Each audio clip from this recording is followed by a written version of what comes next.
Hello everyone, welcome back to a gear and deck setup video for Legendary Storm PvP level 60.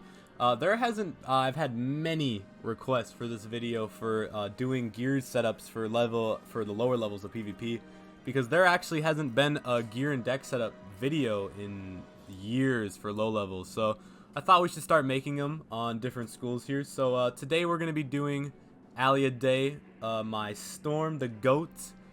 She's very drippy, as you can see with the afro. So let's get into the gear actually. So our stats are coming out to 3,021 health, 106 damage, 41 res, 44 resistance to Storm, which is pretty cracked for Storm.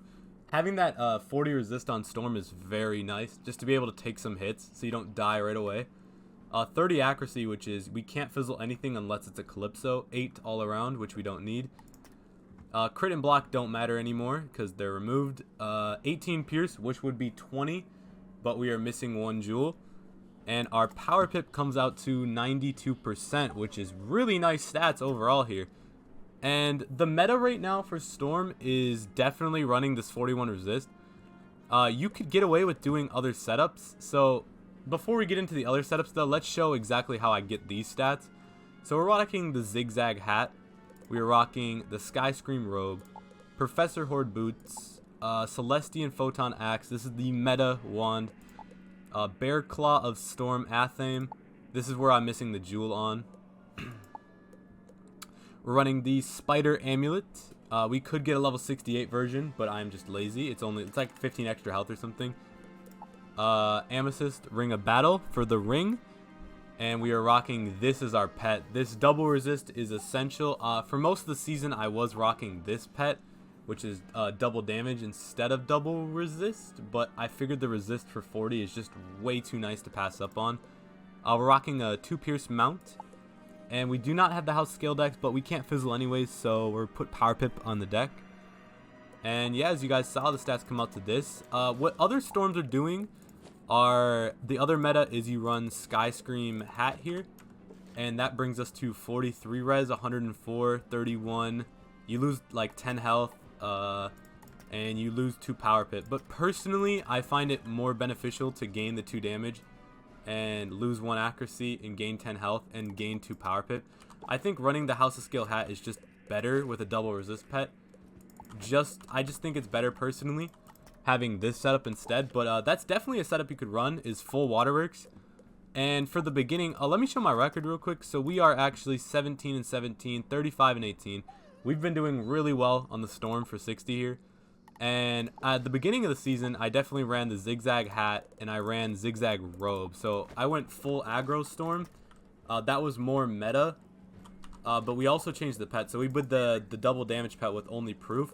This was definitely the meta for the beginning of Storm PvP, just having the fat damage. But many of the top Storms up here have started to change to the more resist setup. Let me find, so our friend John Starthief here, he really is like starting it with the waterworks gear. As you can see, he has a double pierce pet with the brace. This works practically the exact same. Look at his stats here. So he's doing the 43 res with 105 damage, 22 accuracy. So yeah, he's basically, his stats are pretty similar to mine. The only difference is he's not running accuracy on the pet like we are. But I just prefer running the accuracy just because I don't have a lot of time to infall sometimes. I know like with Pierce Enchant stuff, you don't really need infall, but I do find it nice just to have that extra little assurance. But his setup works too if you wanted to go for something like that. So this is our deck if you want to copy it. You might be wondering, Kenny, what the heck are you doing running 4 Phoenixes with mutates? Trust me on this one, guys. Trust me.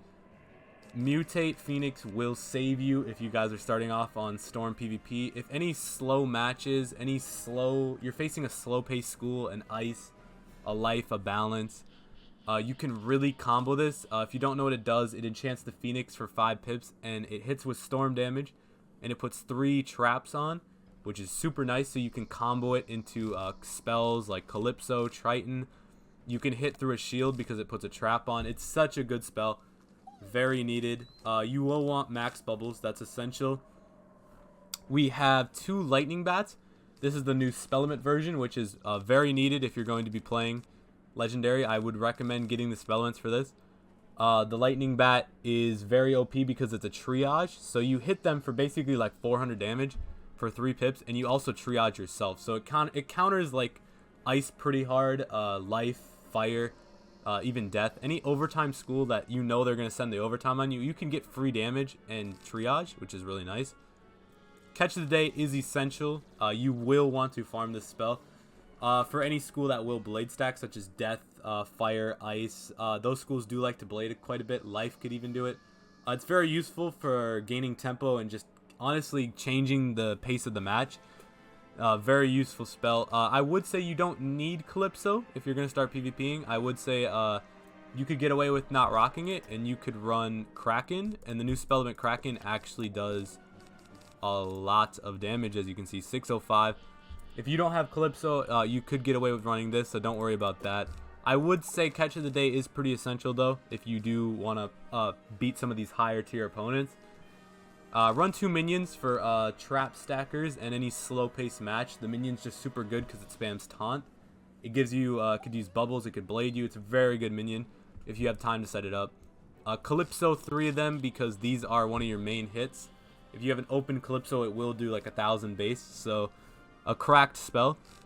2 Thermics for the hidden shields, just good, just in general to pack these. 2 Stormlords for if you can combo anything or if they have a minion on the field. We are running 2 Thundermans, just in case we want to really fight bubble, or they pop a minion and we can kill it to gain a bubble. Very good spell. We now pack 2 Blades. We weren't actually packing Blades at all, but the meta just really works with packing a Blade in case they deck fail. And you could just straight one-shot them because you're Storm right now. You could straight one-shot them if you have a Blade Leviathan or Blade Triton. You might be wondering, why do I only have 1 Triton in for Spellements? It's actually because I don't have the upgraded version. If I had the upgraded version, I would run 2 to 3 Tritons in the main deck. But since I don't, I'm only running 1. But if you guys have the Spellement, make sure you run 2 to 3. And you obviously want to run shields here.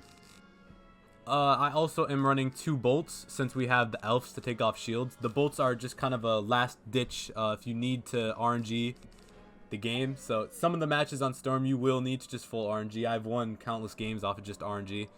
Let's say they got you in a corner. You need to Stormlord stun and then hit a max bolt. That could work. I would say if you don't have the Storm Elf pet though, I would recommend running probably 4 bolts then. Maybe 3. Just to take off shields. They are really good at getting off shields because if they do hit max, you get a free like 600 damage, 700 damage through a shield, which is pretty cracked.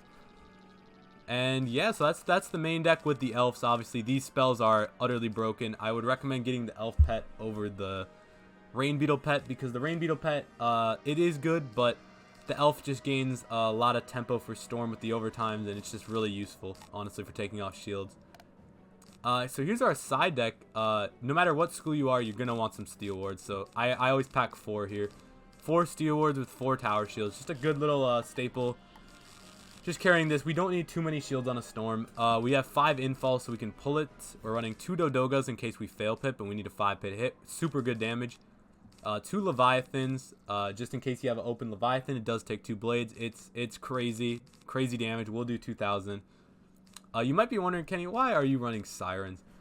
Sirens is actually a very good card to run, just one of them, for RNG factor. So, let's say the match is getting down to the wire, and you don't really have any way to win, your deck failing, or they're just completely stomping you.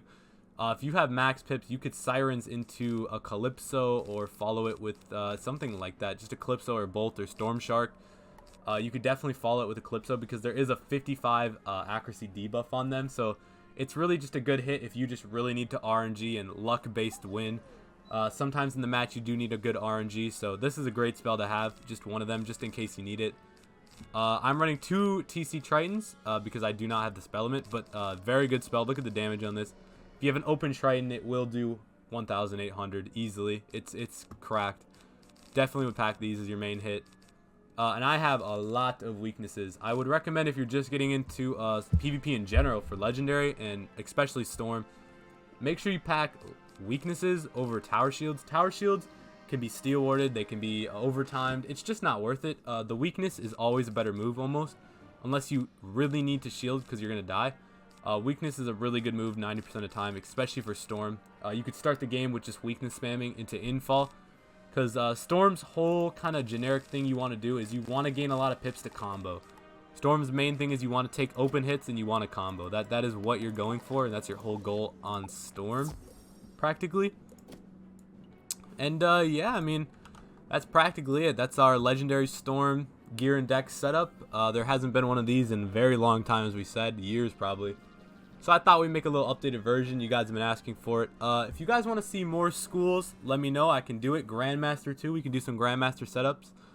But yeah, let me know, and hopefully you guys like this. Make sure you subscribe if you're new, and yeah, I'll catch you on the flip side.